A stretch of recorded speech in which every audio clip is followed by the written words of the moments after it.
Can you feel it, baby?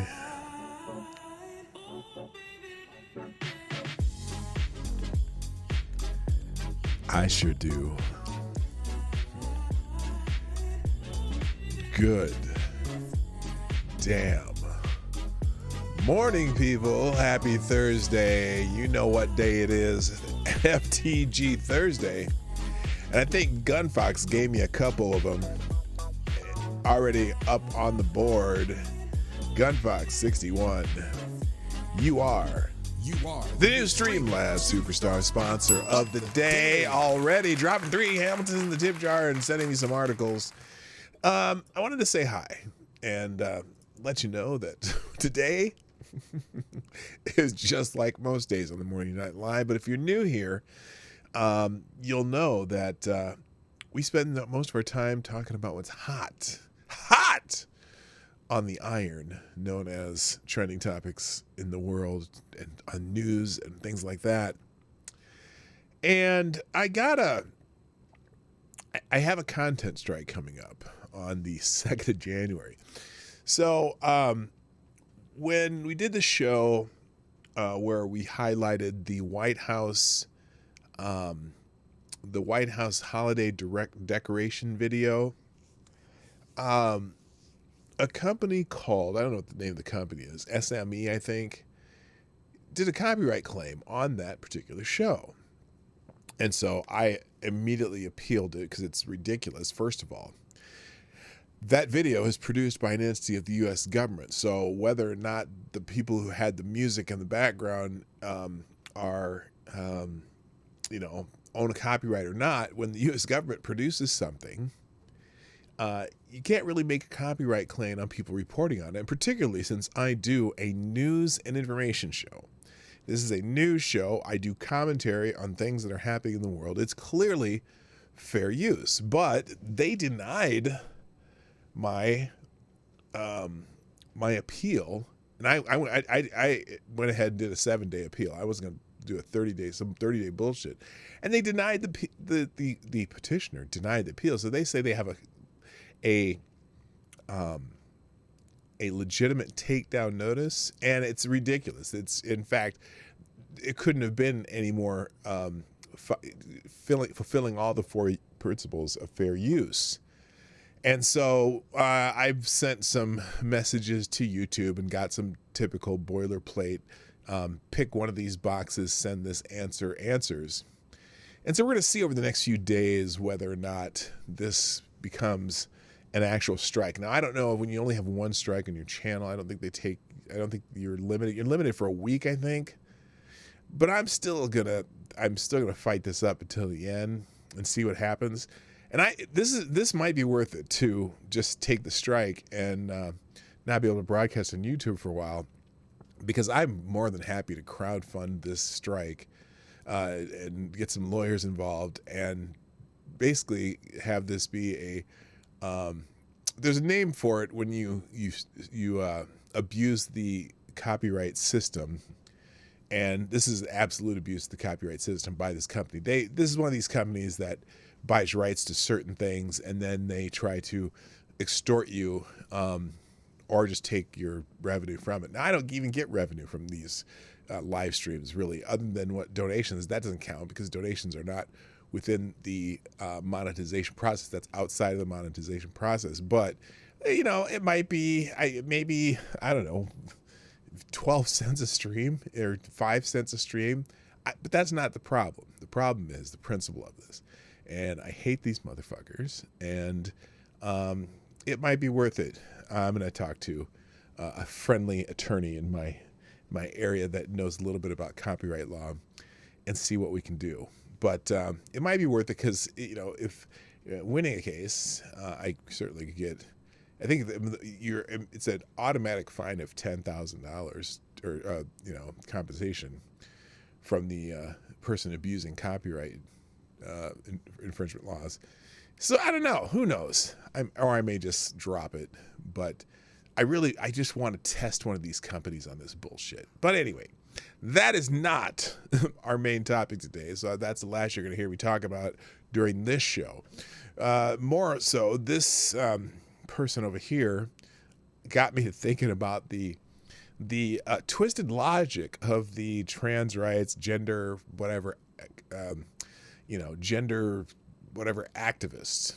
And I happened to find a really good thread on that particular topic. So we're going to go through some of those. We got a lot of news. Gunfox has provided me with a couple head exploding articles.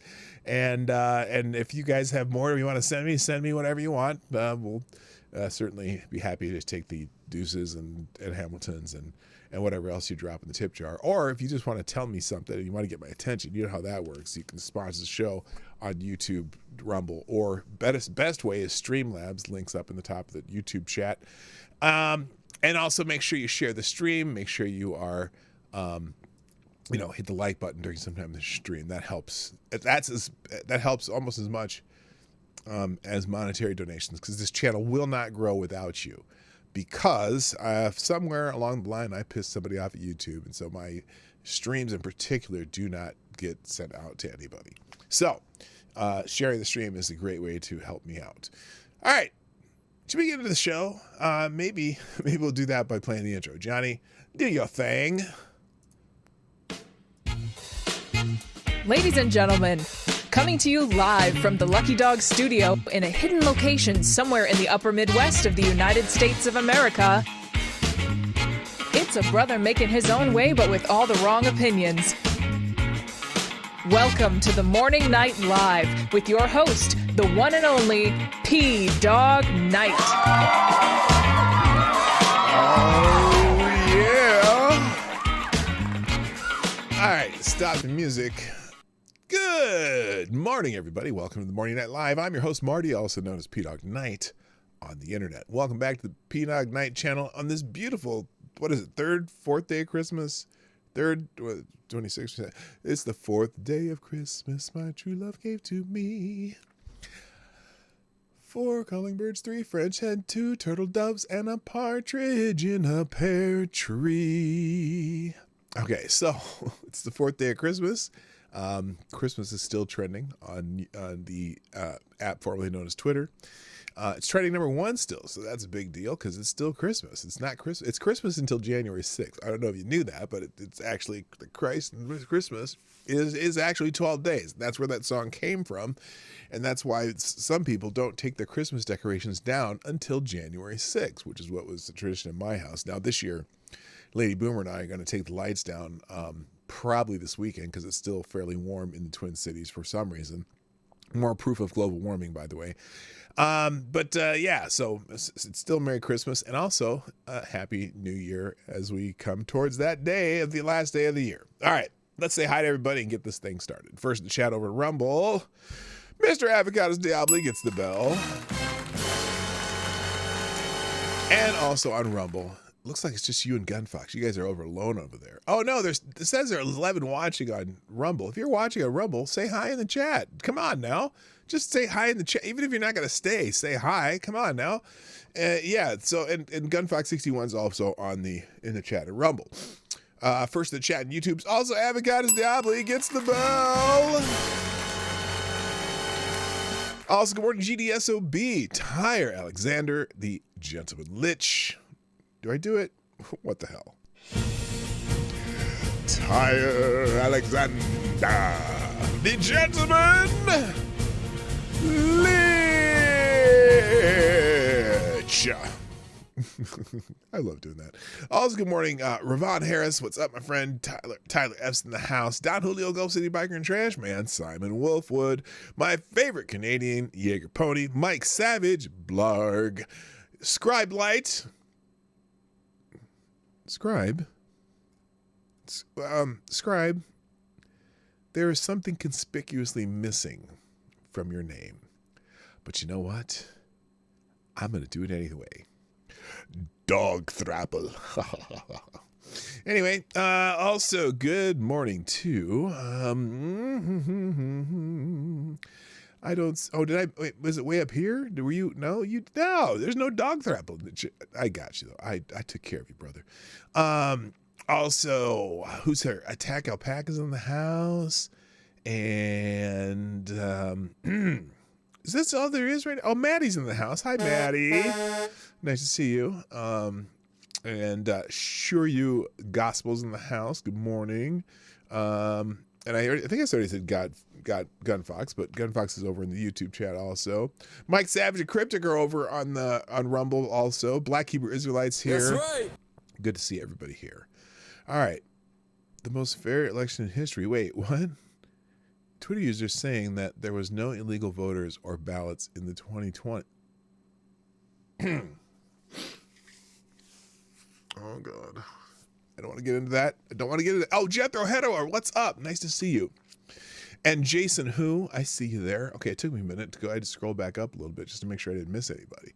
So I think that's everybody. If I missed you, just keep chatting away and I'll catch it when you come through. All right, let's get into what's happening in the trending topics. I like to always go through trending topics first because sometimes those are the most interesting. But before I do that, thank you to Gunfox61, aka Mac Wolf on X/Twitter for tweeting out the show. Thank you, Somnambule Nation. I'm reposting as I do this, so here we go. Tyre Alexander, thank you for retweeting the show. Another guy, V, thank you. Jimmy Das Hotep. Oh, Jimmy Das Hotep's here somewhere. Also, good morning, or thank you, Somnambule Nation, Tyler F. I already got those two. Okay, I think that's everybody so far. Tweet out the show. Also, good morning, Nomad. Hammer time. Nice to see you. All right, let's get into just some trending topics. So Christmas is still trending #1 on Twitter after 3 days because it is the fourth day of Christmas. Today is the fourth day of Christmas. Now let's see here. This is a lot of people in Nigeria are tweeting about Christmas. And Ezenwa was doing Christmas for some of the women in ISUOFIA, and they came to surprise us with a gift to show their gratitude. Unfortunately, the gift, Brutus didn't like it very much. Well, this is a 3-minute video. Who is Brutus? Let's see if we can... Oh, Brutus is the chicken.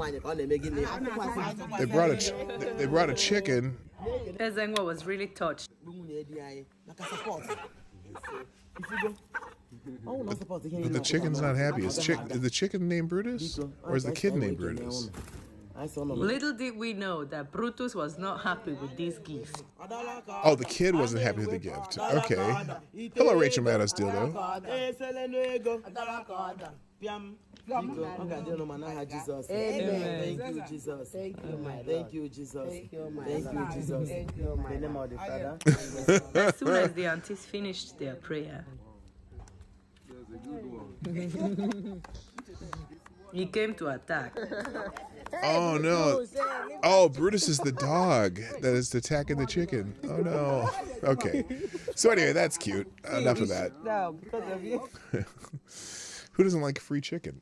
Well, especially in the hood. Okay, so anyway, But other things, now that's not the only thing trending about Christmas. But there is, I know there's people still talking about the Christmas Day massacre over Nigeria too. Like 150 to 200 people were murdered. Oh wow, this is weird.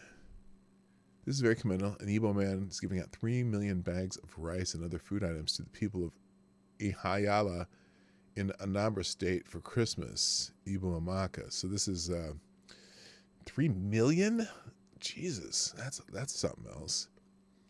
See, Christmas, because Christmas is really, in some places, Christmas is actually still being celebrated as the 12 days of Christmas. So that's interesting. So anyway, there's, the truth about Peter Sweden. The truth about Christian persecution. 198 Christians were massacred in a terrorist attack during Christmas. A shocking 360 million Christians live under severe persecution worldwide. Christians are the most persecuted religious group on the planet. Why does the mainstream... This is Peter Sweden, so I always take everything he says with a grain of salt. Why does the mainstream media never talk about this? Well, many people are celebrating Christmas and enjoying time with families. For Christians living in Nigeria, it was a very different story. The brutal attack by jihadist terrorists killed at least 198 people in many different villages. Over 500 were wounded in the attacks, and hundreds of houses were set ablaze or destroyed. Thousands of people have been displaced. Several pastors were killed on the attack. One pastor and his wife and 5 children were among those killed. It is being reported that most of the Christians killed were women, and children, and the elderly. In other words, this is a massive attack that seems to be deliberately have targeted Christians. Why wasn't this reported in the mainstream media, and why are they silent? Well, I don't know if they're silent, but they didn't put a whole lot about it. If this had happened to any other group of people, I think we can be pretty sure that it would have been all over the news. But because the victims are Christian, it seems like most of the media is ignoring it. They kind of are. I don't see much about it. According to the Open Doors World Watch List, 5,014 Christians were killed for their faith in 2022. The violence is the most pervasive in the north, where militant groups such as Boko Haram, ISWAP, and Fulani militants inflict murder and physical injury, abduction, and sexual violence on their victims. Christians are dispossessed of their land and their means of livelihood. The fact that more than 360 million Christians are suffering high levels of persecution for their faith in the world today, think about that for a second. That means 1 in 7 Christians worldwide are being persecuted. 2,110 churches were attacked. In the last 14 years, 52,250 Christians in Nigeria have been killed for their faith by terrorists. This published report by the Nigeria's persecution watchdog International Society for Civil Liberties and the Rule of Law earlier this year. Since 2015, a whopping 18,000 churches have been set ablaze. Why isn't this on the news? Another organization called International Christian Concern estimates between 50,000 and 70,000 Christians have been killed for their faith since 2000. Who will speak up on the behalf of these people that are being persecuted for their faith? I will, so please share this post. I'm bringing you this news that the mainstream media is hiding from you. Help me expose the mainstream narrative by becoming a paid... Okay, he wants you to be a subscriber. I'm not gonna subscribe to Peter Sweden, but it's interesting. So there you go. Also trending right now, Twitter, a Happy New Year. People are already getting ready for the new year. What is this fresh? I always have to be careful. Okay, this is just some lady doing some exercising. I don't care about her. Probably not any interesting New Year's posts. We'll do New Year's posts on New Year's Day. How about that? How about that? Catch me outside. How about that? Also, Kwanzaa is trending. I'm not going to talk a whole lot about Kwanzaa either, just because I talked about it the other day. Although CJ Pearson put a video out. Let's see what CJ has to say about why he doesn't celebrate Kwanzaa. Now, see, I got to explain to CJ. Christmas and Kwanzaa do not conflict. Now, I don't celebrate Kwanzaa either.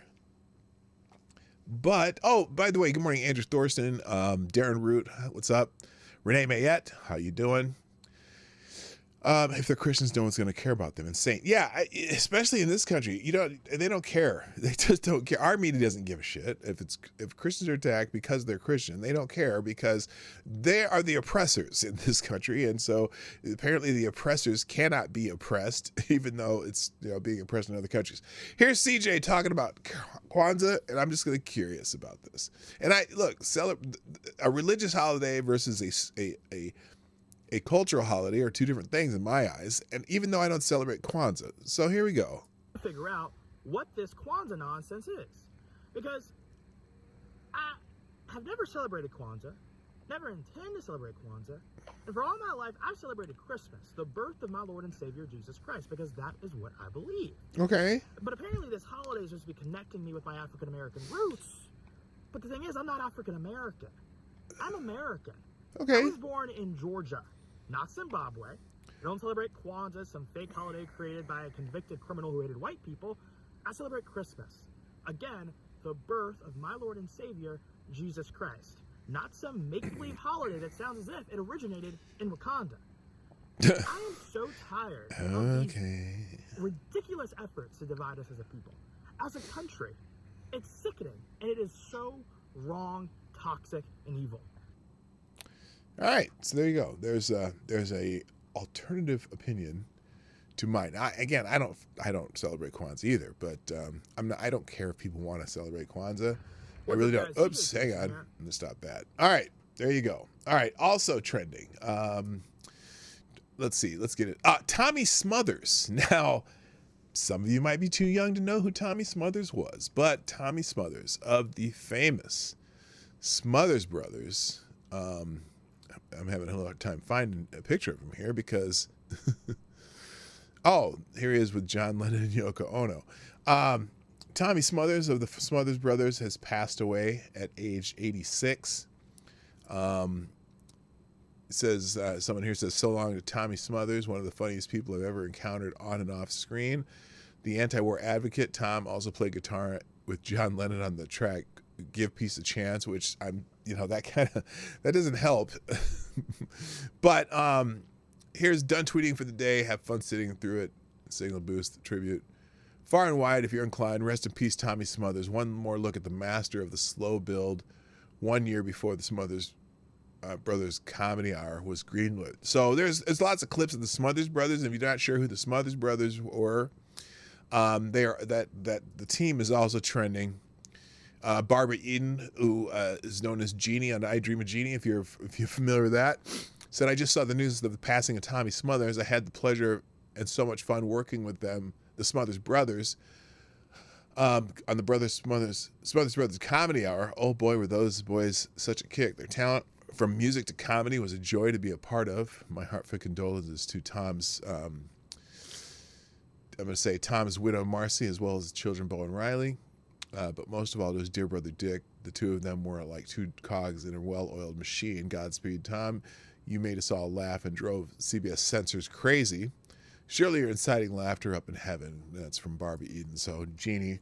So the Smothers Brothers were hilarious. I thought, even when I was a kid, Tommy Smothers was like the funny one, and Dick was the straight man. And but they got kicked off of TV because they kind of got in trouble criticizing the president and the war effort in Vietnam. And so, and plus they were, they kind of came close to the line when it comes to censors too. So let's see, the Smothers Brothers show was where the cool kids wanted to hang out after shows like Ed Sullivan were too outdated. Many artists, especially those who were more radical in their views, loved appearing on the program. Here's a few. How many guests can you name humming the tunes? The theme song. So let's see, they got people humming the theme song. Here's the Smothers Brothers theme song. I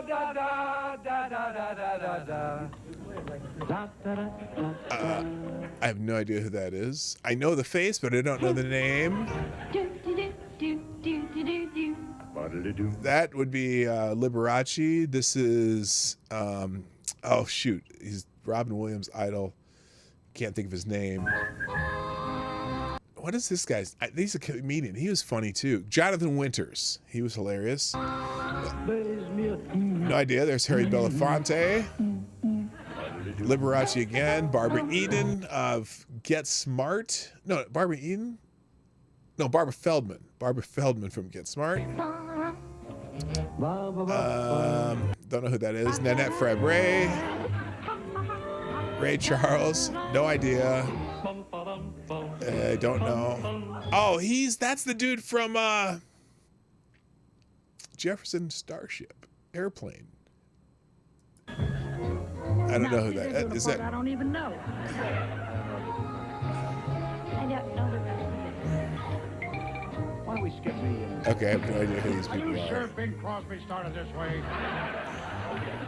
Oh, Tony Curtis. See, I'm showing my age. I even remember any of these people because I was like 3 years old when this show was on. Bob Newhart, one of the great comedians. Again, Harry Belafonte. Don't know. Oh, Andy Williams. Don't know. Okay, so anyway. No, Bob Hope wasn't in that group. It was not in the group. But anyway. All right. So I just say go into Thread. They have several different clips of the Smothers Brothers doing funny shit. And if you want to watch that, you can. It'll be in the links today. Also trending, another person who passed away, Gaston Glock. Now, you may not know his first name, but you certainly know the last name. He was the founder and developer of the Glock handgun. He's passed away yesterday. He was 94 years old. There's actually an article in the Daily Caller tribute to him. Gaston Glock, the reclusive Austrian engineer who invented the Glock handgun, died Wednesday, his company announced. In memoriam to Gaston Glock, July 19th, 1929 to December 27, 2023. Perfection continues. The Glock handgun was invented as Austrian military sought a new innovative firearm in the 1980s. Reuters reported the Glock company used to manufacture a variety of items, including certain rods and military knives, until Glock and his team of firearms experts produced the semi-automatic, largely plastic Glock 17. The outlet noted the design, revolutionary at the time because it combined the ease of assembly with strength, lightness, and portability, won the company the weapon contract with the Austrian military. The Glock pistol featured in the 1998 movie U.S. Marshals, in which Tommy Lee Jones' character tells Robert Downey Jr. to get yourself a Glock and lose that nickel-plated sissy pistol, which was one of the great things. Hello, another Guy V. Thanks for tweeting out the show, by the way. Wait, whoa, F. What are we effing for? Did the show die? Uh-oh. Are we back? It says an excellent connection. Or is this just the F on Glock dying? What are the Fs for, people? I'm not sure.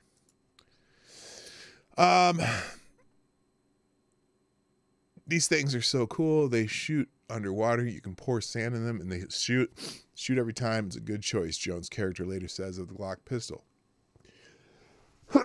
Oh, the F's were for Glock. I thought the stream went down. Anyway, he's very, very famous gun, and this is the man who invented them. Excuse me. There's some kind of allergy thing going on. I'm sneezing up a storm the last couple of days, and I think it's because the warm weather has mold showing up. So anyway, rest in peace, Gaston Glock. Also, let's see. Canada Dry is trending. Apparently, there's a big controversy on Twitter and other places over who makes the best ginger ale. And so, for whatever reason, people are arguing about ginger ale, and some people are saying that versus Schweppes or Seagram's or Canada Dry, the Canada Dry is the best. Now, there's a lot of people out here talking about how there's other off brands that are also good, but I don't know. Is that okay? Here, we'll do the poll. We'll just use these three. Let's do a poll in the chat of my viewers. Your choices are, let's see, which is the best ginger ale? And your choices are Schweppes, Seagram's, and Canada Dry. Should I put an other in this category? And if you can name some others in the chat, if you do other, you have to name it in the chat. There we go. There's our poll today. Which is the best ginger ale? Pick one. All right. Also trending, Trump smells like ass is trending. Now, over the last couple days, or the last few days, for whatever reason, a lot of people have been, when they hate Trump so bad that they got to come up with stupid hashtags for him. And the other day, one was Trump smells. And today it's Trump smells like ass, and there's lots of people talking about how Trump smells like ass. And I don't know why. Oh, I don't want to put that one on there. Considering that the one of the Senate conference rooms smells like ass, thanks to one of the Senate staffers, there's a lot of people bitching about Donald Trump, which is normal. It's a normal day in the life of Twitter numbskulls. So don't care. Now there is something trending that is very, very, very timely. I should probably look up Nikki Haley too. She should be trending, although topics regarding Nikki Haley are certainly trending. So Nikki Haley, well, here, let me see if I can find it real quick, because I want to make sure I did that. She was at I think it was a town hall or something in South Carolina. Nikki Haley. Okay. Bump. Okay, after Trump smells like ass.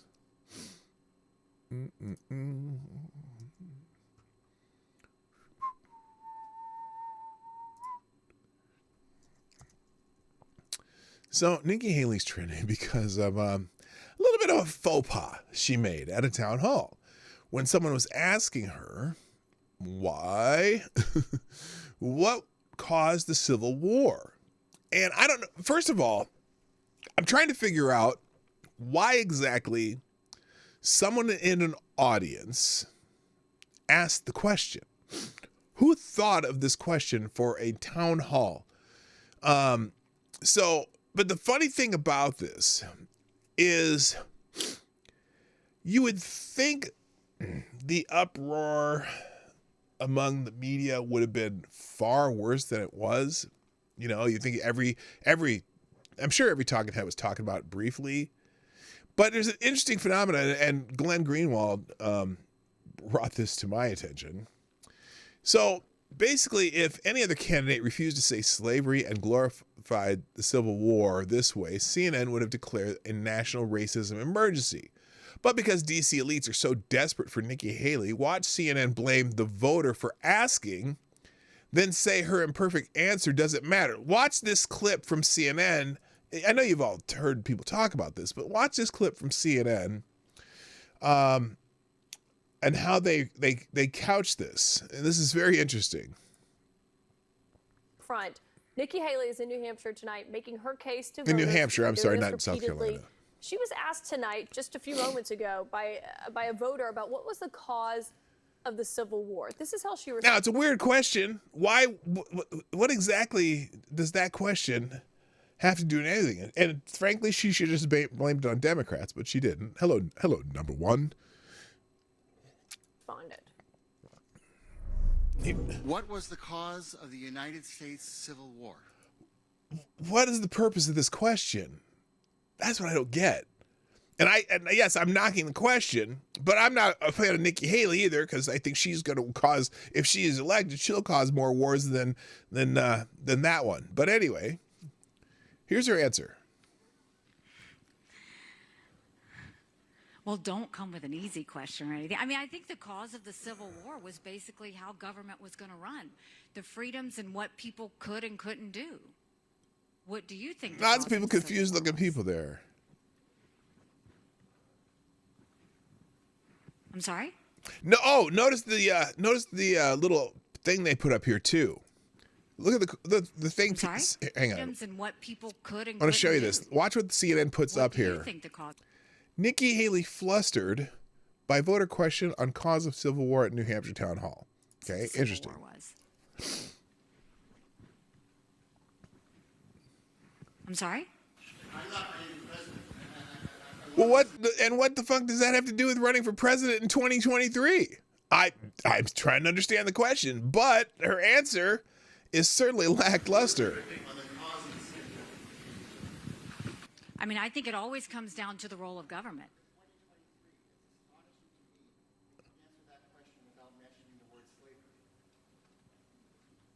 What do you want me to say about slavery?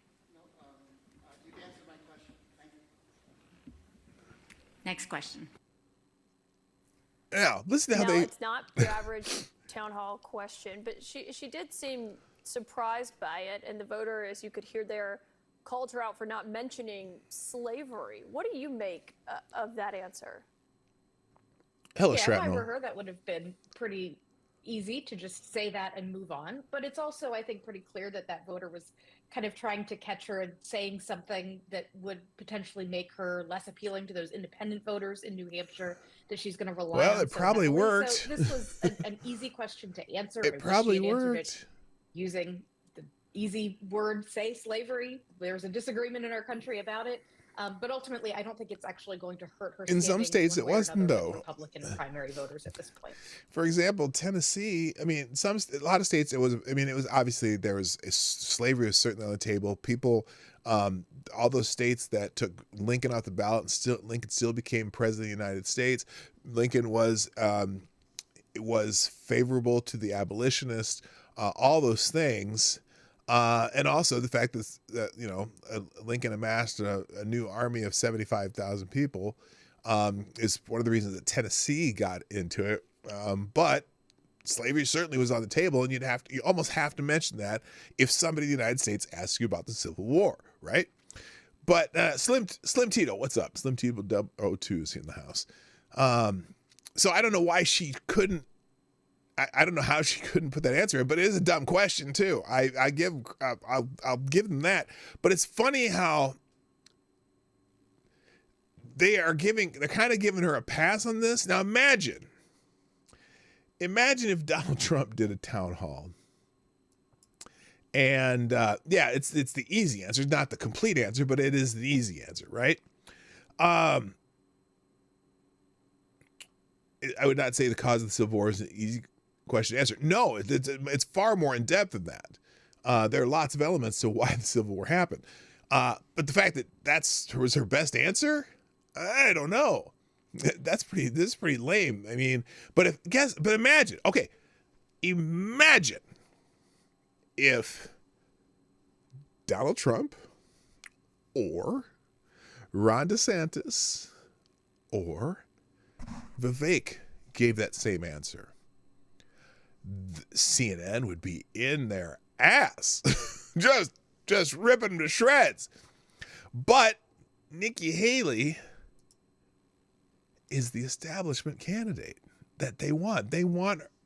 She's the the great female brown hope for the people who do not like Donald Trump. And so they almost cannot criticize her because she's the establishment favorite. Now, so here's so there's all kinds of people talking about this. This one's kind of funny. Nikki Haley should have just watched The Simpsons like the rest of us. Examiner. All right, here's your last question. What was the cause of the Civil War? Apu. Actually, there are a number of causes. Aside from the obvious schism between the abolitionists and the anti-abolitionists, there was economic factors, both domestic and Wait. Just say slavery. Slavery it is, sir. C.J. Pearson again. The Democratic Party was founded upon the bedrock of racism. They are the party of the KKK, the party of Jim Crow. They are the party of slavery. There's no reason any Republican should feel defensive about the Civil War. Why Nikki Haley felt the need to sidestep a question that should have been a layup is beyond me. Ding! That's the thing. It is kind of a layup, even if you don't want to go into the complexities of it. right? Well, brown TD as in that's what they would call, they would call an Indian, a daughter of Indian immigrants. They would call her brown. Not Hispanic brown, but the other brown. Okay, so, and not the casino brown either. I'm talking, call center brown. Anyway, so lots of people ripping on Nikki Haley, and several topics are trending because it's Civil War is trending with this funny graphic with Nikki Haley got it wrong. The Civil War between Democrats and Republicans before slavery ended in the passage of the 13th Amendment in 1965. It was about slavery. In 2024, it's still about slavery. White Democrat plantation owners still want to keep blacks on their Democratic slave plantation owners. Or slave plantations. Republicans want to free blacks from the Democratic slave. I hate the plantation talk too. I'm just not my thing. But Democrats are still running with the organizations they started, the KKK, Planned Parenthood, and still refuse to remove the dirty word Democrat from the name of their party. And if you don't vote for them, you ain't black. There's Joe Biden giving you the you ain't black. So there you go. You're a lying dog-faced Hey, pony no, shoulder. I'm not. Shut up, Joe. All right.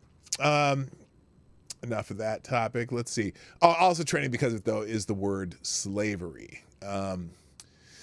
And Lincoln's trending, too. Why is Lincoln? I just thought this was funny. Here's some revisionist history.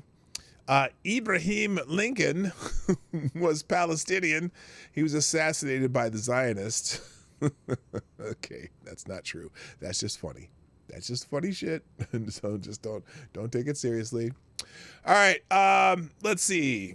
Other things trending. Invasion is trending. A lot of people are talking about the illegal crossing of the border by many, many peoples in the from the south and east and west and other continents and everywhere. And let's see. Live to TikTok brought this flashback of AOC. Oh, remember this one? This is a good one. You gotta see this one. This is a good one. And I know how much you all love AOC, so we gotta do an AOC clip. Remember the this fresh hell from AOC? Here you go. Crisis. This is not a surge. These are children. These are children. And they are not insurgents. And we are not being invaded, which, by the way, is a white supremacist it's a white supremacist idea. Philosophy. That's why the brothers in New York want this shit to stop. Why aren't you talking about the border crisis? Or why aren't you talking about it in this way? Okay, so anyway, remember that. Now, she said it was children. Now, we watched a video of a large group of people cross the border, and there wasn't a child to be found in that group. It was all, a lot. Okay, when they say children, some of the military-aged men that have been crossing the border have been trying to identify as children because they know that if you are under a certain age, you get some little bit of leeway on crossing the border. So a lot of them are identifying as 17 or 16, even though they're probably in their 30s, and some of them end up being into schools because they said that. Anyway. But anyway, a lot of people talking about immigration. Tim Pool is going hyperventilating on this one, and he may well be right, but here he says the U.S. is under attack. The Biden administration is facilitating an invasion. Show this video to everyone. So this is the video I was talking about. This is something Marjorie Taylor Greene put out there. Noticed now, do you see? Let me hold it. Pause. I want you to note as you watch this video, this is 1 minute and 59 seconds. Now notice, one, these people don't look all that, a lot of these people do not look all that Mexican to me. And two, I want you to count the number of women and children you see in this video. Count the number of women and children you see in this video of these people who are supposedly seeking asylum from someplace in the contiguous Americas. Okay, here we go. We're going to count the number of women and children. Let's go full screen so we can see the whole damn thing. There we go. Women and children, count them. I see questionable. That might be one. I'm still not that. No. I mean, these guys look like they're off. These are African people, immigrants from walking across South America. There's two. There's a woman there. See any children? Nope. None in this video. These are all maybe in his teens right here. So that's 3. There's a woman. That's 4. That might be a woman. I'll count it. 5, 6, 7. You see hundreds of people in this video, though. Oh Lord, I can't even tell here, but didn't look like any children. They're all fighting their way. This is every day on the southern border. Every day, this is what it looks like. 250,000 so far in December. And notice they all got like winter gear on. They got hats and stuff. Like they dressed for coming north. There's a woman there. There's a woman. If you know what a woman is. Maybe one there. So it's very few and far between. Okay, very few and far between. All right, enough of that. Oh my goodness. Oh, we have the poll results here. Canada Dry seems to be the winner here. Oh, 25% other. Okay, now if you put other in the poll on ginger ales, name a couple in the chat. Hello, Jimmy Das Hotep, by the way. I didn't know if I caught you. If you heard me say hi earlier. Good morning, y'all. Thank you for the retweet, Dawg Knight. I think this year I'm going to try and push fitness building hard. Good, man. You've done some amazing work on yourself. I need to get on that trip. Although I have lost 35 pounds since my surgery, so I can't say it's a bad thing. I just changed eating habits, though. All right, so that's why invasion is trending. Now let's get into the main topic of the day because, you know, Delta Airlines is still trending. And you know why Delta Airlines was trending yesterday? And it was because of this video. We're going to watch this video again because it's very short. This gentleman trying to do his job at Delta Airlines, and he was confronted by a gender activist. And here it is. And what about when a Delta employee misgenders you intentionally? While he's talking, you're talking. You just misgendered me again. Okay. Multiple times. Gotcha. Both of you have. Sorry. Wasn't intentional, but if you want to take it personal, that's also. Well, she did do it intentionally twice. You're talking to me too. You said she and then you said he. You're being condescending, and if you want to continue, I have Port Authority escort you out the building right this moment if you want to play that game with me. Okay, so he took no shit. Christmas? I really don't mind. He took no shit from this, and you know, if you look like a dude, sometimes someone's gonna call you a dude. Okay, even doesn't matter how much makeup you put on or if you're wearing a camisole or whatever the fuck you're wearing. Sometimes some people are going to immediately say he, and in fact, when he's speaking to another person and that person also considers the person they're talking about to be a he, that's probably the easiest way to communicate to the person you're talking to. You see, the audience for pronouns is not the person you're talking about. I say this, said it 1,000 times. It's your audience is the person you're talking to. And so the purpose of pronouns is to simplify language so you don't have to be repetitive, saying names over and over again. You use pronouns to do that. And certainly in most dialects of English, he means male, human adult, or child, and she is a female human adult. Now, if you're obviously a male, even though you're wearing clothing to emulate a female or cosplay as a female, someone's still going to look at you and go, oh, that's a he. In their head, you just say he. Okay. Now, so there's been a lot of think pieces written about this, and here is one of them that we didn't get to yesterday. Transgender actor has claimed it was a human rights violation that airline employee misgendered him. Now, first of all, a human rights violation? Are you serious?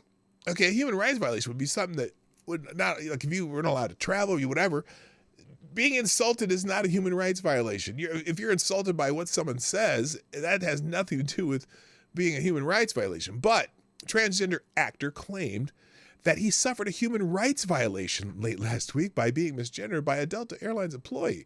Tommy Dorfman, a man who claims that he's a woman, was the person allegedly holding the camera at New York LaGuardia International Airport when he says an employee with Delta Airlines misgendered him.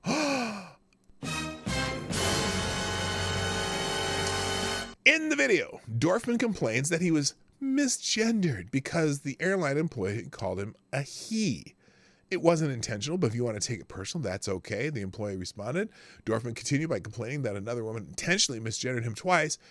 You're being condescending. If you want to continue, I have the full authority to escort you out the building right at this moment if you want to play that game with me. The employer fired back.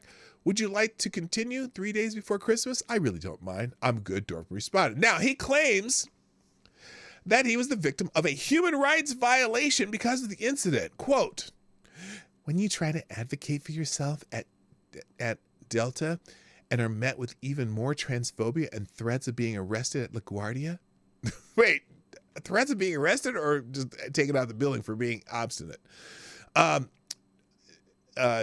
wrote and now deleted. He deleted the social media post. Tristan, the employee, said he was fine with me posting this. Dorfman continued. I didn't realize it was condescending to flag a human rights violation after another employee misgendered me incessantly. He also said that it was aware of the video, is looking into the matter, including reaching out to our customer to understand more about what occurred. I unfortunately, they're going to make this guy go. They're going to make I'm sure they're going to either make the employee go through a struggle session, or they might fire him just because that's how things work right now. So anyway, so I wanted to get into some of the logic behind the activists, that their flawed logic, and I found a thread on Twitter about this. But before I do that, this is humorous, and I'm going to show it to you because this is Tommy Dorfman, who spends a lot of time on TikTok and whatever, Instagram and shit. And this is Tommy Dorfman. You know how when you go on, maybe you don't know, but on TikTok they have these things where you can you click a button and it'll pop up 3 celebrity lookalikes for you. And so this is extra special. You have to see it. So here's the person who was claiming a human rights violation. Hello, Kay Schill and Simon Wolfwood. Nice to see you. This is the guy who, the young male human being that was claiming a human rights violation for being misgendered as a he, doing one of these celebrity lookalike TikTok thingies. And so this is good. Here we go. Ready? All right. I can't play the music though. I'm going to just drop the music, but here's maybe I'll play some music over here. How's that sound? Here's music for it.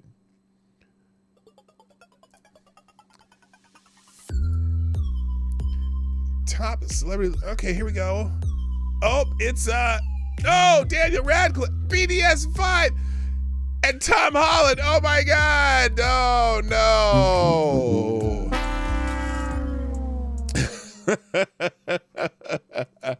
Now I wonder if this is also a human rights violation, that TikTok said the celebrity you look most like.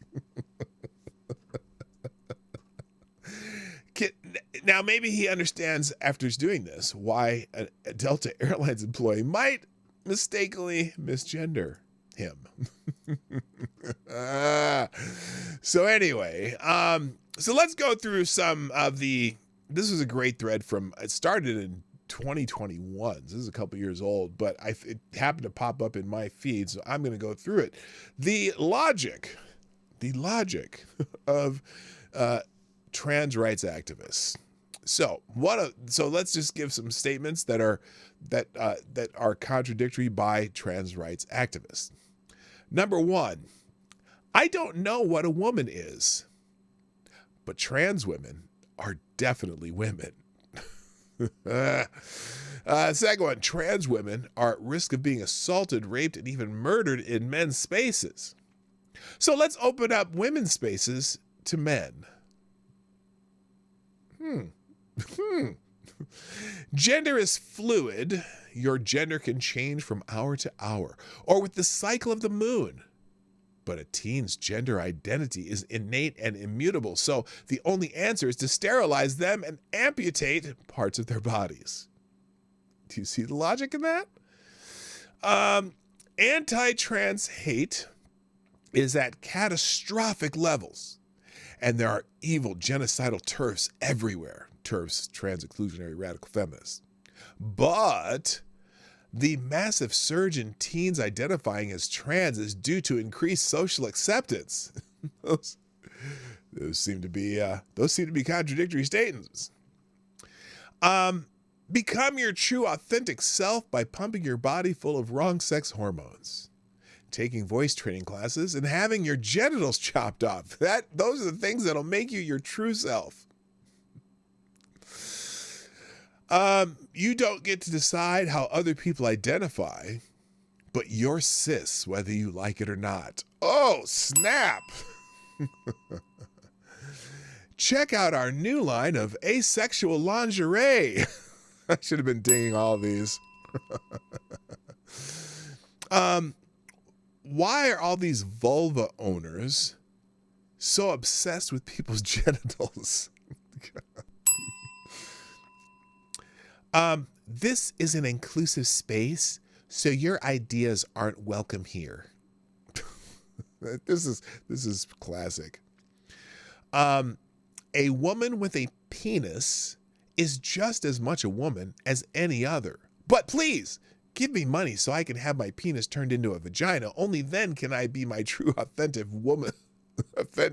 womanly self. These are just the breaks in logic by these people. Gender dysphoria is definitely not a mental illness. Being trans is perfectly natural, healthy state of being that just happens to require lifelong medical intervention and major surgeries, all funded by the taxpayer. And I would add in causes people to be suicidal. Yes, it's a perfectly natural, healthy state of being, except you're more likely to cause suicide, end yourself, whatever. Hello, Special Can Acid. Having a vagina, uterus, and the ability to give birth doesn't make a person a woman, says the men who feel like having a vagina, uterus, and the ability to give birth would enhance their feeling of womanhood.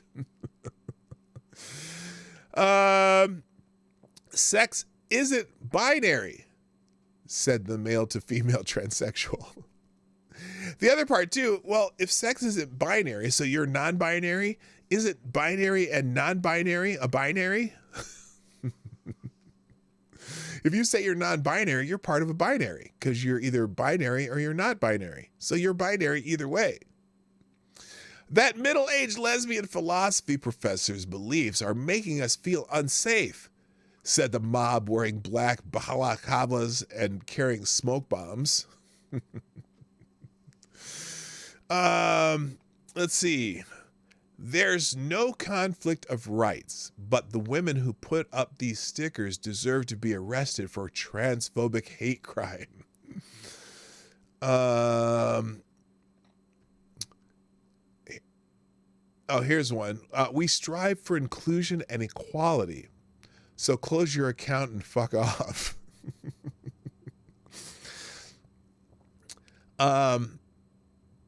There is no clash of rights between women's rights and trans rights, but a woman funding a female-only service for women is a vindictive transphobic bigot and exactly the same as a whites-only orphanage. There's another one here. Let's see. There's no clash of rights, but opening a female-only rape crisis center is transphobic bigotry. Okay, so those are all the threads in that thread. That'll be in the links today. All of these are true and are very hypocritical, and I might even do a video about that one. Who knows? I might actually do a video. Well, I do shorts videos. All right. Now, and then also, and since we're on this topic today a little bit. Oh, stop. For my two transgender. So this is fascinating. So this was a hearing in the state of Ohio because they were going to limit the medicalization and surgery of children whose parents have conned them into being transgender, right? And I say that with a heavy heart, that because there's no way a transgender child had to be. Well, listen to this one. This is a good one because I'm just going to let you listen to her and tell me what you think is wrong with this particular testimony at the state government of the state of Ohio. We could stop the conversation there, but let's talk about how it impacts us personally. Again, when I first started writing testimony 2 years ago, I shared that my greatest fear for my 2 transgender children as a parent is the risk of suicide. Okay, I'm not going to stop right there.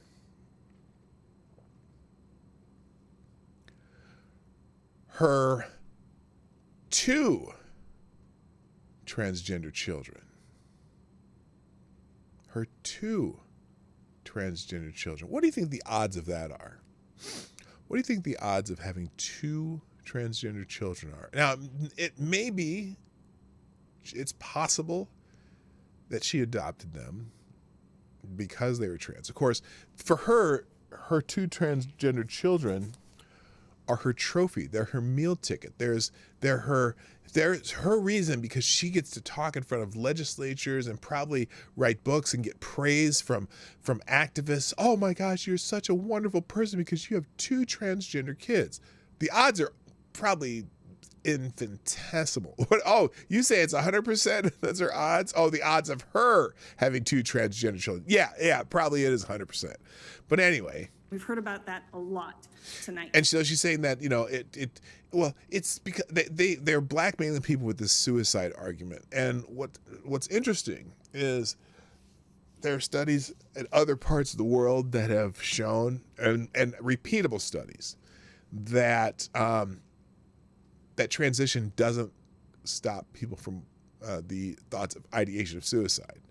Okay, so that's one of those things. In fact, they're finding that now that you're getting all these kids to go on hormones and stuff, that there's more suicides, because once you start this path, especially when you start at the puberty blocker stage, 100% of kids who go on puberty blocker continue on. That's statistics from the World Professional Association of Transgender Health president Marcy Bowers.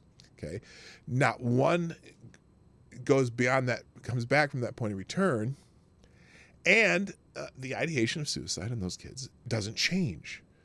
And so if you start transing kids that are just doing it because, well, it's trend, you're increasing the possibility that a perfectly healthy kid could do that. I hope you follow what I just said there. But anyway, so they love to use suicide as the doctors use suicide into blackmailing parents. Now the activists use suicide to blackmail their legislatures. But there are plenty of studies in other parts of the world where this has failed, and they're stopping it. They're stopping it in many other countries. And we're not talking about, MAGA countries, because we're talking Sweden, Finland, UK, Norway so far, and I'm sure more will follow, where they've been doing these procedures and things like this for far longer than they've been doing it in the United States, and have far more research on it. So again, they're using emotional blackmail. Oh my God, children might end themselves if you pass this legislation. Really? Why? Why would they do that? Why would it cause them to do that? Unless you're trying to convince them that they're transgender and that this will be the miracle cure. And the thing is, the reason the medicalization continues once you start with puberty blockers is because there's a euphoria of every little stage of doing more. But then they realize, oh, this isn't helping me, my image of myself. I'm getting these treatments and now let's go on hormones. Well, now let's have body parts cut off. Now let's have a hysterectomy and make a fake penis. Or now let's remove a penis and make a fake vagina. Now let's do more surgery. Let's do this. Your medicalization goes into millions and millions of dollars, and you're having a child make that decision at age 12, 13 years old? Like, they know what the future beyond the end of the school year is? That they know what their choices are going to be down the line? You can't do it. And that's why these states are starting to go, hey, whoa. We're starting to see research from other places that says this ain't working. But the activists are going to blackmail you. They're going to blackmail you with the S word. And it's real. It's not hypothetical. Since I first wrote those words, it went from being a fear to being a reality. Both of my children have attempted suicide. I have so much more passion.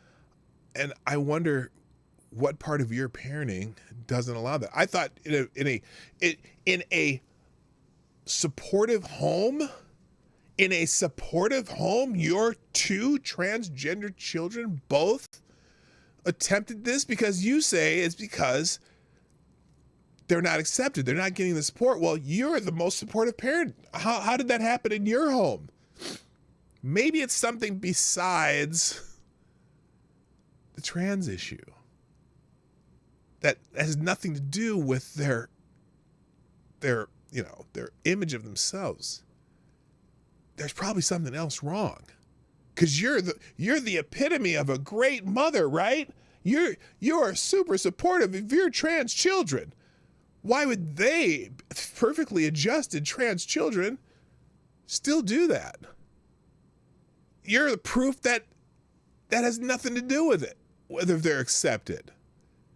Unless you're constantly being an activist and telling them that the government's trying to kill them.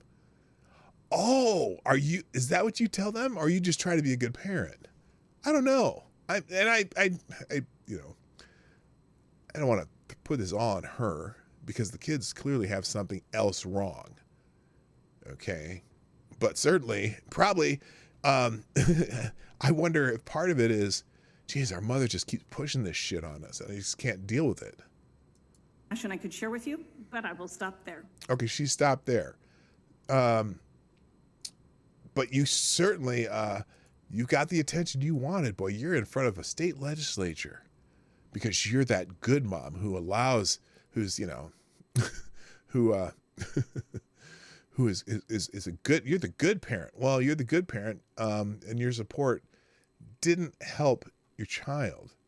And it's just a strange thing. Now, some people responding this, trans kids are like vegan pets. We all know who's behind that logic. Yeah. Both for children have attempted suicide, but she will still not take a minute to listen to parents who raise children without suicide attempts on what she might be doing wrong. No, she thinks that somehow gives her authority to lecture others. Yeah. 8-year-old, I've decided to be trans. Parent. That's right. Big smile. Everyone is happy. Yeah, because, and the people who answer the surveys, 6 months after they had surgery or something like that. Oh, are you happy with this? Of course they're happy. There's still the euphoria of having it done. But you notice, and every time you see a survey like that, it's always within 6 months, but they don't ever go long-term on any of this stuff. And the long-term studies out of other countries said, oh, wait, this shit ain't working. This is not helping at all. People need to wait longer. And, unfortunately, they don't accept that. So true gender chilling, yeah, totally organic. Confusing your child on what gender they are should be child abuse. Throw the parents in jail now. Follow if you agree. In fact, here I can't believe CNN Health actually put this on their feed. Transgender people face significantly higher suicide risk, Danish study finds.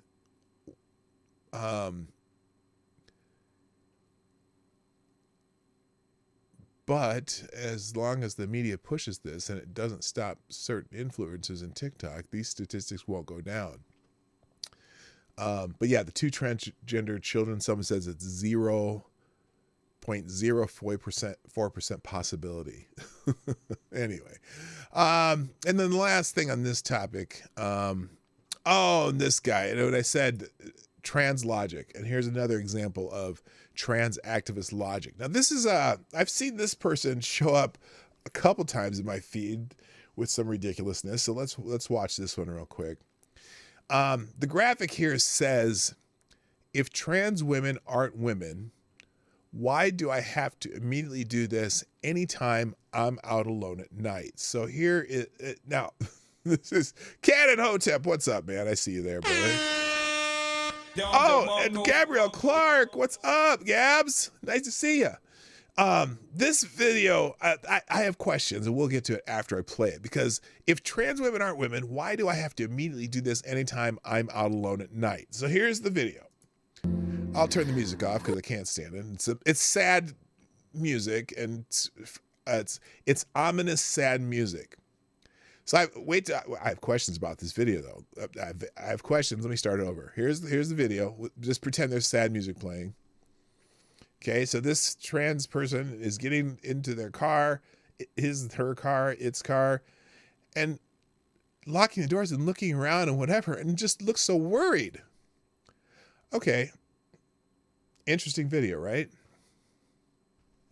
Well, first of all, hi, Cindy Bishop. First of all, and Zed the Snarky's in the house. Nice to see you. First of all, my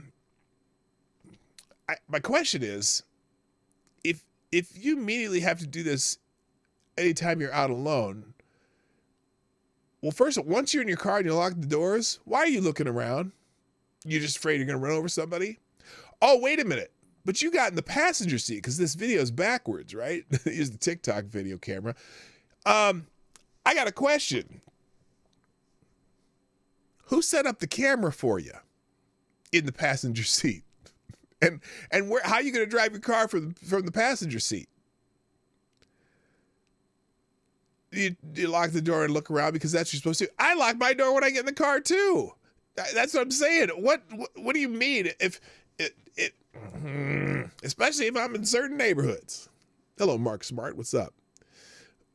So this is not even, I mean, I'm just like, come on now. Come on, man. Come on, man. Literally. Again, so here it is. Like, oh, get in the car, locking the door, looking around, looking all scared and shit, pulling my sleeves down. Oh, what? I'm scared. Oh. This is mockery of women, if you ask me. This is mockery of women. Hello, Amazing Disgrace. Set up camera to capture your authentic emotes. Exactly. Hello, Rotten Corpse 2. Exactly. You set up a camera to do this shit. To pretend that you have great fear in what you're doing. It's nonsense. It's straight up nonsense. All right. Let's move on. All right, let's get into just the articles that Gunfox sent me, and then we're going to get as much as I can beyond that. Oh, however, I'm sorry, I have one more issue. One more thing on this topic in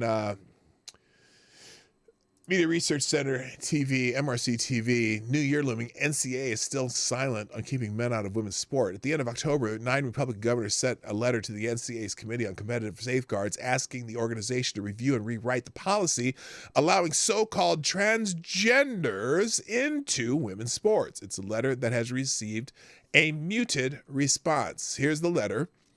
We are writing you concerning the NCAA's transgender student athlete policy. The policy reads, transgender student athlete participation for each sport is to be determined by the policy for the national governing body of that sport.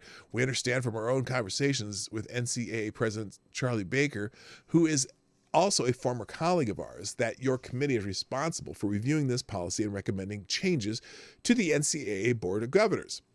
We are CCing the members of the NCAA Board of Governors as we understand that this board initially passed the transgender student athlete policy, including CSMAS role in the process, which is the, what is that? CMA, whatever.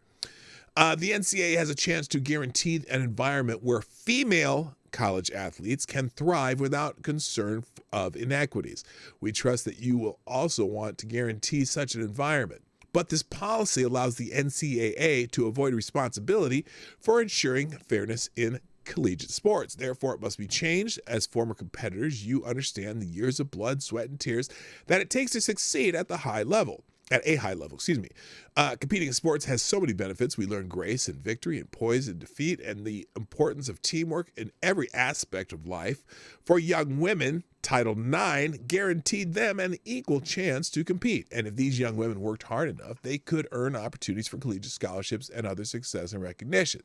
So despite having to take some action, the writer, Giovanna Johnson of the College Fix, has noted that nothing seems to have been done, although the Association's Committee on Competitive Safeguards and Medical Aspects of Sports discussed the transgender athletic topic at its December 11th meeting.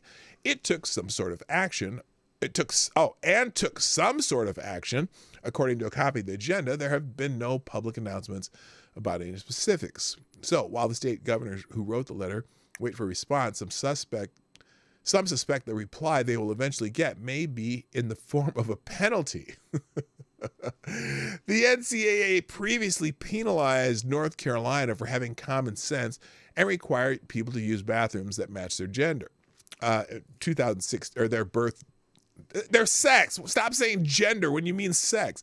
In 2016, the NCAA moved championship events from North Carolina, and the law ended up being repealed shortly thereafter.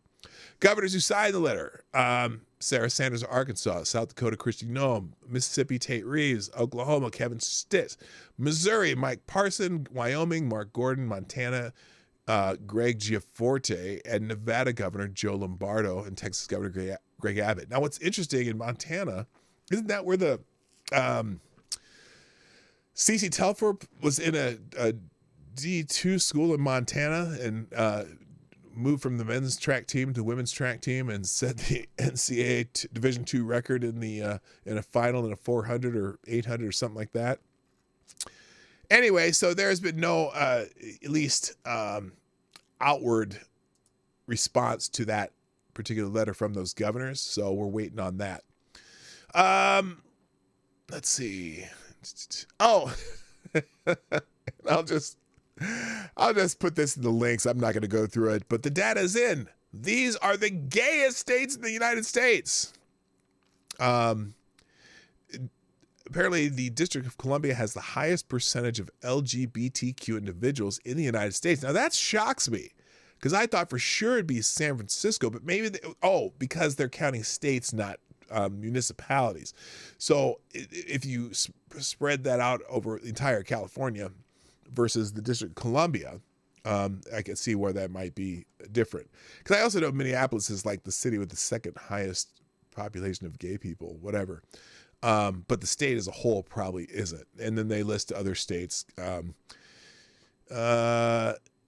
Oregon, Delaware, Vermont, and New Hampshire, also topping 7% of their population identifying as LGBTQ. Well, yippee. So if you want to know, where you want to move or not, you should look at that list. All right, I'm going to skip Mayor Adams. He just announced that, he announced this a while ago. Someone put this in the Twitter feed that he was, he announced that new executive order that requires charter buses to announce 36 hours in advance when they're dropping off buses full of migrants. If the buses don't announce this, they will be charged with a Class B misdemeanor and can result in jail time for the driver and seizure of the buses. Wow. Anyway, let's get into Gun Fox's articles. Here we go. Light them up, baby. Light them up. Kim Jong-un orders military to prepare for war. Really? North Korea dictator Kim Jong-un has issued a nighttime order to his military to prepare for war, as reported by Reuters. The order also includes an acceleration of the nuclear program to counter what Kim describes as unprecedented confrontation measures from the United States. Now, isn't it wild? Donald Trump was going to start World War III, right? And Donald Trump pretty much had Kim Jong-un pacified, so to speak. Now, everyone's like, oh, he's meeting with dictators. Guess what?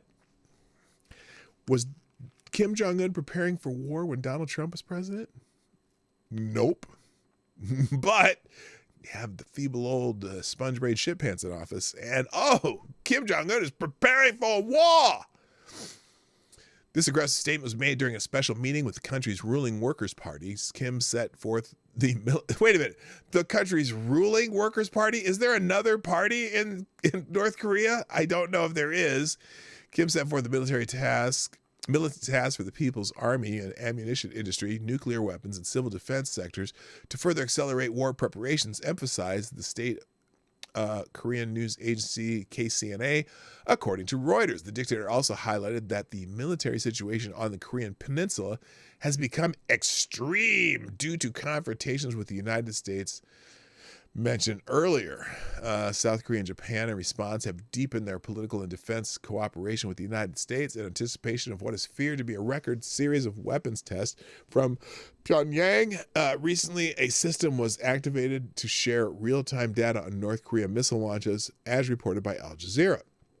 Early in December, an American nuclear-powered submarine arrived in the South Korean port city of Busan, while Washington deployed long-range bombers to train with South Korea and Japan. Meanwhile, North Korea claims to have successfully launched its first military spy satellite and tested the Hwasong-18, the country's most advanced intercontinental ballistic missile.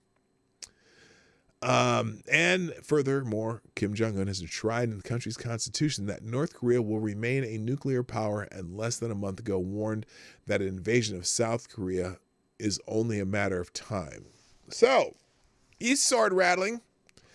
You need someone in there that tells him whose stuff works and whose stuff doesn't, but apparently Joe Biden ain't going to tell him that.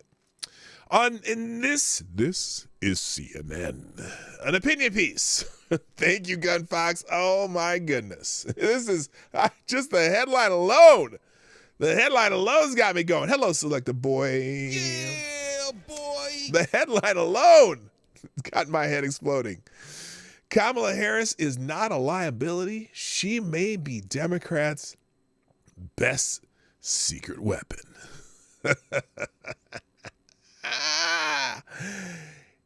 And this is from a PhD professor and director of public policy at the Roosevelt House Public Policy Institute at Hunter College, City University of New York.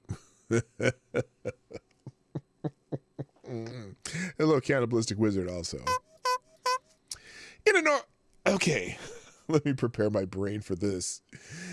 In a more normal world, our national split screen displaying a fractious and fragmented Republican conference, with Democrats fairly united by comparison, might have elevated President Joe Biden's 2024 reelection prospects. Wait a minute. Just hold up. Hey. You think the Democrats are unified on Israel and Gaza right now? That's a special trick. Instead, he faces downward spiraling poll numbers amid a fixation over a handful of issues, just a handful of issues, that I consider relatively ancillary. Among them, the public hand-wringing over his age. Dude. It's not about his age. It's about his not so functioning brain. Nobody cares how old he is. If he was 90, but had the coherence of a 50-year-old, a normal 50-year-old, nobody would give a shit how old he is. But he's proven over and over again that his age and his declining state of mind and maybe body, and then maybe not so much body, but definitely his mind, are hindering his ability to do the job that he's in. In fact, most of us believe that he's not the one doing the job he's in, and he's just reading the note cards. Hello, Episkipos. So, it's not about his age, you freaking moron. Just want to get that out of the way. Continuing discussions about whether at 81 Biden is too old to be president. No. It's not the age it's not the number that's too old. That's Biden that's too old. There's a big difference. have fed rankers debate about the qualifications of his vice president and 2024 running mate, Kamala Harris. Biden's second in command, a former U.S. Senator and California Attorney General, a shitty California Attorney General, I might add, is being dragged down by a barrage of tropes, the kinds of chatter that many women and racial minorities frequently confront in politics. Oh my God. He's making a racism, sexism argument out of someone who's not all that seems to be bright sometimes, but she talks like a kindergarten teacher.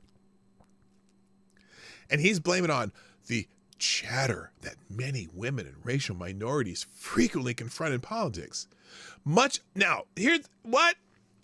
of the tiresome chatter within the Washington Beltway in recent months has tried to raise doubts about Harris's readiness to lead should she ever be called upon to step in for Biden. That's because nobody likes her. Nobody likes Kamala Harris, including her own staff. Sadly, some Democrats may be culpable in allowing those narratives to gather steam. That's especially unfortunate, because the nitpicky critiques have only served to obscure the public's appreciation of what has been a highly successful administration. Unless you live in Afghanistan and the United States and Gaza or Israel or whatever, Ukraine, or if you buy groceries ever. Some have been within the party have complained that Harris is endangering the odds for victory at the ballot box. No, okay, I'm gonna give him this one. That's not the problem. Okay, nobody gives a shit about Kamala Harris. It's Joe Biden that is endangering the odds for victory at the ballot box. As some Republican trolls, okay, it's is this a Republicans pounce argument? As some Republican trolls suggest that a vote for Biden could be a vote for Harris. Really, I've never once heard that, even though it's true. No one's saying that. No, find me a pundit who says that. A vote for Harris, who is 59. Opponents of the president think they can attack him by aiming barbs at her. No, that's the funny thing. Nobody. I'm listening to right-wing Republican and nut job news every day. That what you would call it. That's not it. Nobody talks about her. They just think she's a non-factor. In reality, Democrats have no reason to soft pedal their support for Harris. In fact, if they're smart, they'll put Harris out front and center during the 2024 presidential campaign. Yes, please do, because she's the most unpopular vice president in history. She has like a 15% approval rating. 15. EEN. Not only is she not a drag on the ticket, but Harris may prove hugely instrumental in helping clinch a victory in next year's presidential race. Happily, the Biden campaign seems to finally be coming around and embracing smart ways to make the best use of Harris's talent and impressive resume. What is her impressive resume? Keeping black people in prison longer in California so she could have some free landscaping done? Good God. That's impressive. Yes, it's now he acknowledges, yes, it's true that Harris is underwater broadly with voters, as is Biden. The Los Angeles Times average released this month showed that 39% of registered voters had a favorable opinion of Harris and 55% had an unfavorable opinion, roughly in line with the president's numbers. But a New York Times Siena College poll of battleground states released in November showed that Harris was considerably more popular than Biden among non-white voters and voters under the age of 30. Well, yippee skippy. Segments of the American public whose support is indispensable if the president is to win re-election. The campaign seems to be fully aware of that. The White House announced this week that Harris will be taking the lead in the administration's messaging on abortion, which many see as one of the issues most likely to motivate women, young people, and progressives to the polls. Except unless they can't afford one because they're spending an extra $11,000 to $15,000 a year on essentials. And a lot has been said about Biden's flagging support. Shut up, computer. About Biden's flagging support among black and brown voters in recent polling. Yeah, there's a whole bunch of black people saying, I'm voting Trump. With Harris campaigning by his side and out on the stump on her own, Biden will have a somewhat easier challenge getting black voters and voters of color to come home on election day. Really? Because black people don't like Kamala Harris? She's not black. She's in a black sorority, but she's not black. Anyway, at the time when the support of people of color is softer than it has been in some time, Harris's value cannot be overstated. Absolutely is being overstated. Her appeal to non-white voters who vote overwhelmingly Democratic may in fact be her greatest value to the party's 2024 prospects. Harris is a woman with Indian and Jamaican parentage, at least he admitted that, who intentionally rooted herself in the black community by attending Howard University and joining the first black Greek letter sorority in the nation. Many voters of color are only too aware of that background and celebrate it.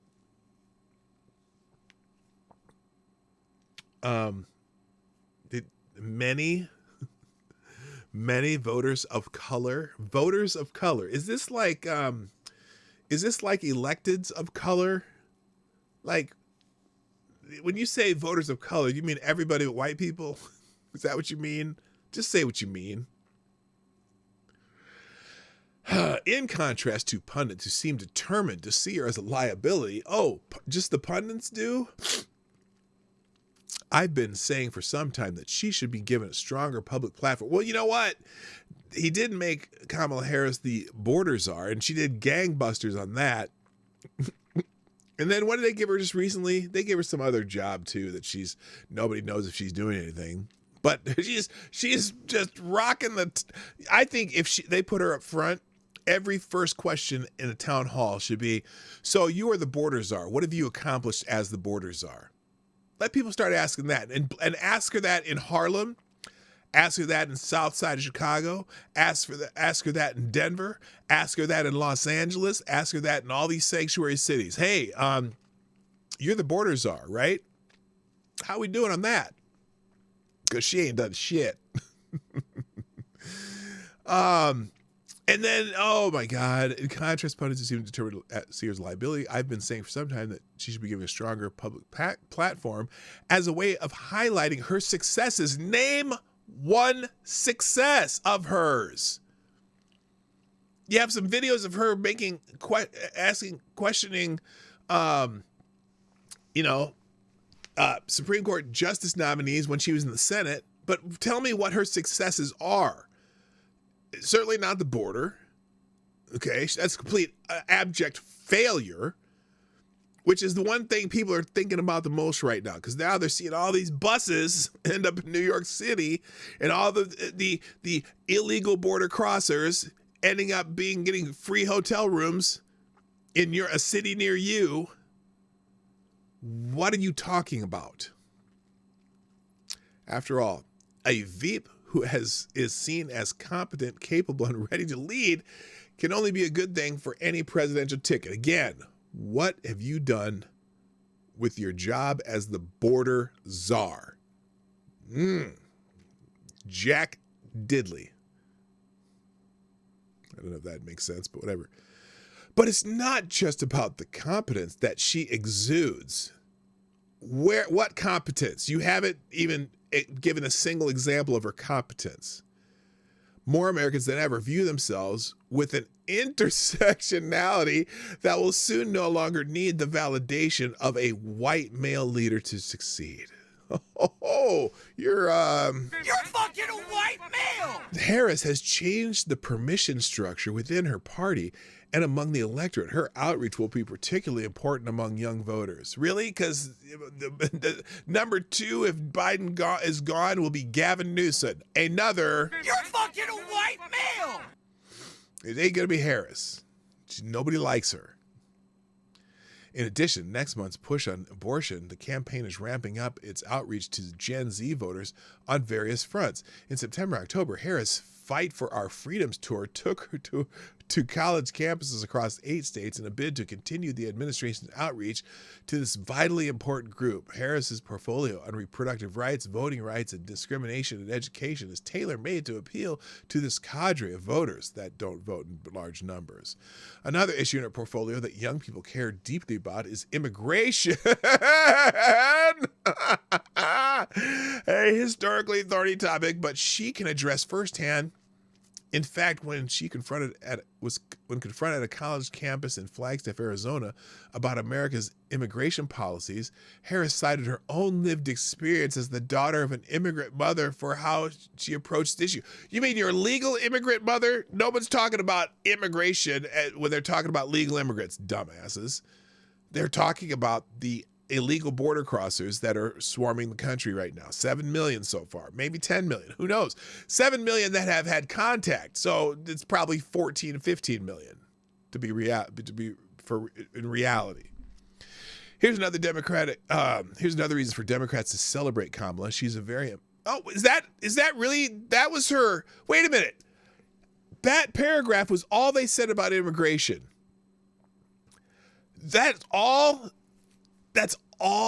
they said about immigration. Another issue in her portfolio is that young people care deeply about is immigration, a historically thorny topic, but one she can address firsthand. In fact, when confronted at the college campus of Flagstaff, Arizona, about America's immigration policies, Harris cited her own lived experience as the daughter of an immigrant mother for how she approaches the issue.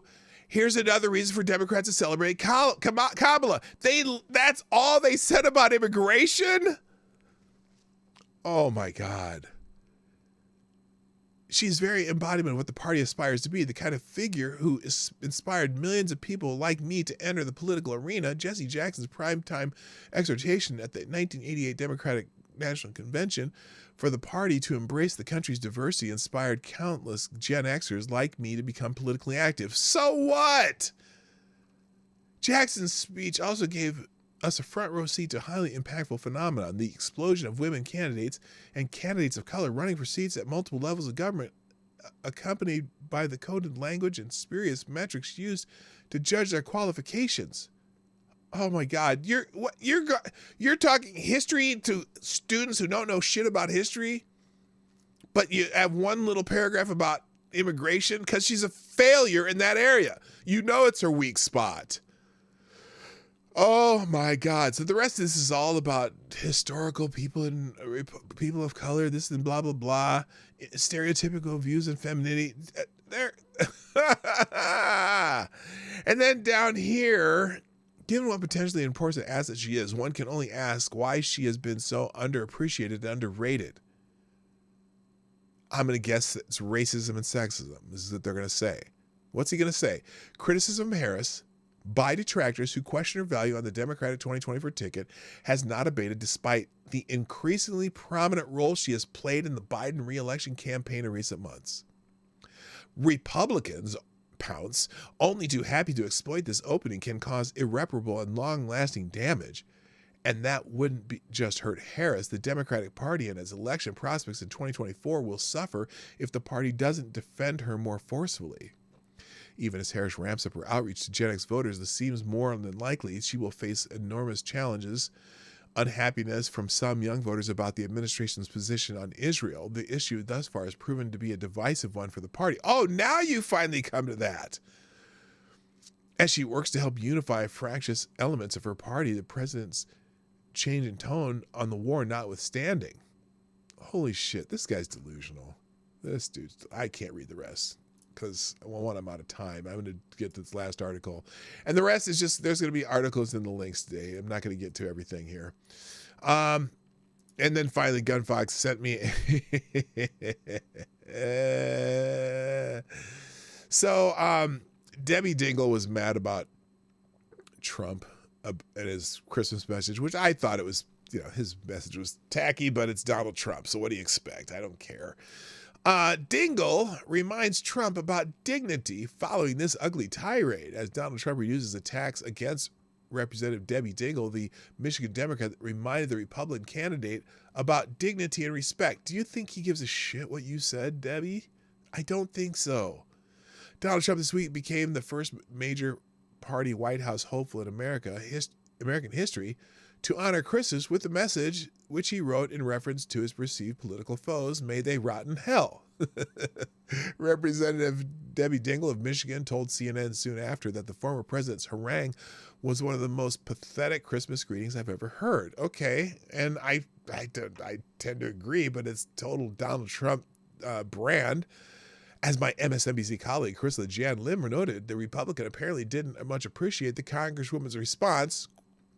Donald Trump directed his rage at Representative Debbie Dingell on Tuesday after she criticized his Christmas Day social media tirade, calling the Michigan Democrat a loser and appearing to once again mock her over her husband's death. He wasn't mocking her husband's death. Stop it. All he said was that when your husband died, we made sure that he got the honorary,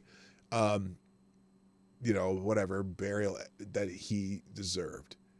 Now, if this story seems all too familiar, it's not just your imagination. 4 years ago this month, and the night of the first impeachment, Trump headlined a campaign rally in Michigan where he whined for a while about Dingell standing against him despite his willingness to give her husband, the late Representative John Dingell, a proper memorial service. The then president told supporters, "She calls me up. It's the nicest thing that's ever happened. Thank you so much. John would be thrilled. He's looking down. He'd be thrilled. Thank you so much, sir." I said, "That's okay." I said, "That's okay. Don't worry about it. Maybe he's looking up. I don't know. Maybe."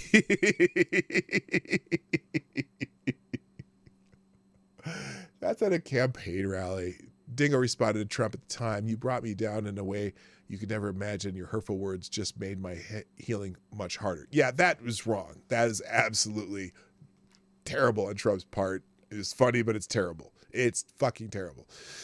The Republican apparently didn't much care. 4 years later, as Trump again referenced hell, this time in a Christmas message, he used his social media platform not only to call Dingell a loser, but also repeat his version of events about her late husband. "When I gave as president a long-serving husband absolute highest..." Okay, it's the same exact lines, basically. She's, "I couldn't believe I was willing to do that for a Democrat," the former president wrote. "She thanked me profusely. 2 months later, she was back on the trail ranting and raving about Trump." If anything knows a thing or two about ranting and raving, it's the front runner for the GOP nomination. All joking aside, among many problems with Trump's response is the subtext of his complaint. Trump approved a funeral for the longest-serving member of Congress in American history. In the Republicans' mind, this meant that John Dingell's loved ones necessarily owed him. As a part of this debt, Debbie Dingell, from Trump's perspective, should refrain from all future criticisms, regardless of merit. In response to the former president's tantrum, the Democratic congresswoman returned to CNN, this is CNN, and said, we got to treat each other with dignity and respect. Civility matters. Words have consequences."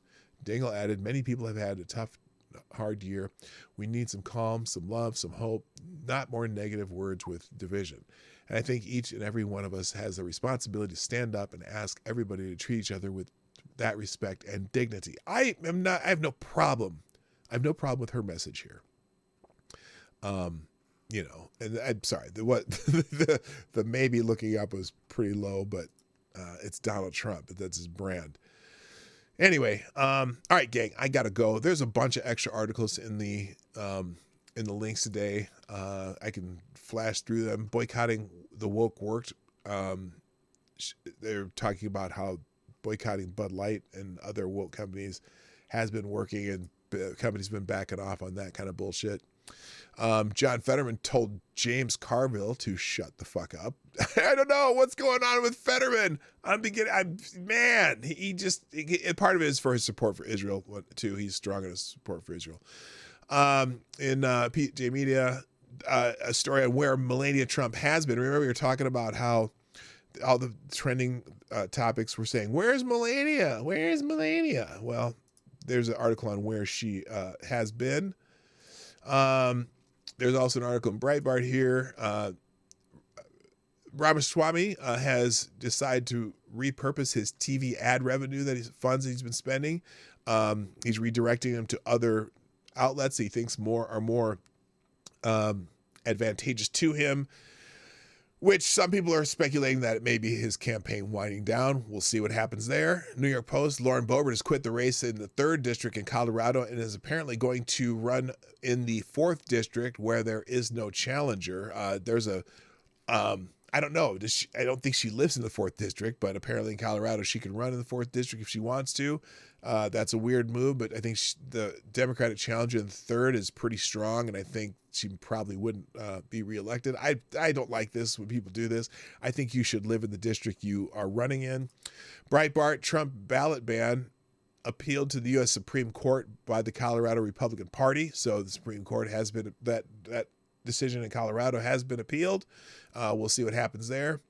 And then there's an article in the Daily Wire about the Michigan court. We talked about that yesterday, where the Michigan Supreme Court has rejected the bid to remove Trump from the ballot. Legal insurrection. Ivy League judges taking Trump off the ballot would cause this country to explode, according to David Brooks, who's no fan of Donald Trump, but the New York Times so-called conservative columnist just got something right. So broken clock theory is in effect. A couple more Daily Caller articles. Trump asked the Maine Secretary of State to disqualify herself from deciding the ballot eligibility question there, but she's a partisan Democrat. It's probably going to end up in the courts in Maine also. We'll see how they handled it. And also the Daily Caller. I didn't realize these aren't fitting the screen. Let's try that. Jack Smith has moved to bar Trump from telling jury his prosecution is politically motivated. That's interesting. He's urged the judge overseeing the former President Donald Trump's election interference case not to allow him to tell the jury the prosecution is politically motivated. I wonder why he wants to do that. That might sway a jury. Well, of course, it's D.C., so it probably won't. But that's an interesting little bit of information. And knowing the judge in that case, Judge Chutkin, will probably grant Jack Smith that thing, and that'll be certainly will be appealable also, which there's dozens of appealable problems in that case. Also, there's a new wrinkle in the Joe Biden impeachment investigation. One, the congressmen who are doing the inquiry are now, I'll just tell you the short version, they are now looking at the fact that Hunter Biden is refusing to testify in front of their committee in a deposition. They're considering calling this a conspiracy to obstruct. And who was impeached over obstruction? That floats a Biden impeachment over a conspiracy to obstruct the Hunter Biden deposition. Interesting. Human events. Muslims in Nigeria butchered 200 Christians. We have that article on Christmas. We already talked about that one. And then finally, legal insurrection.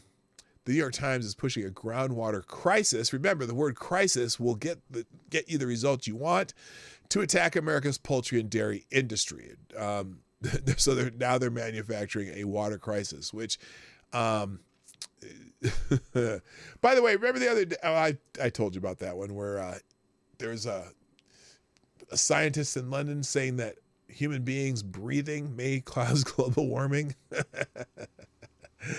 Oh, they'll make anything a crisis. Anyway, guys, I got to go. Thank you for joining me today on the Morning Night Live. Tomorrow, remember, if you're here tomorrow, we're going to be talking about the new year. And maybe if you have favorite stories from this year, we can certainly go over them. I'm not planning anything.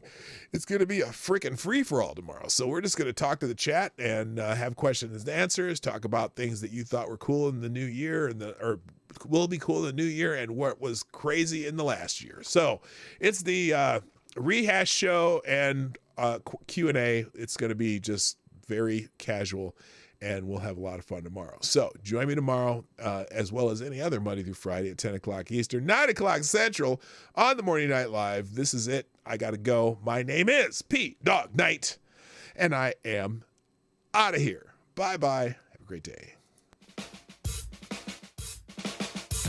Hey, this is Dawg Knight, and thanks for watching today on the Dawg Knight Channel. If you have an observation or remark you'd like to make about this video or my channel, I absolutely welcome you to write it in the comment section down below. I really look forward to hearing from you. And before you go, if you like what you saw but you're not already subscribed, please make sure you hit the subscribe button and definitely click that bell that pops up afterwards so you'll be notified when I post new videos or when we go live. I broadcast my live show, The Morning Night Live, Monday through Friday at 10 o'clock Eastern, 9 o'clock Central. A special thank you to all the supporters of this channel who share our videos on social media and who make donations through Streamlabs, YouTube, Venmo, and Cash App, which are all linked in the description down below. Thanks again, and until next time, I'm Dawg Knight, and I'm out of here.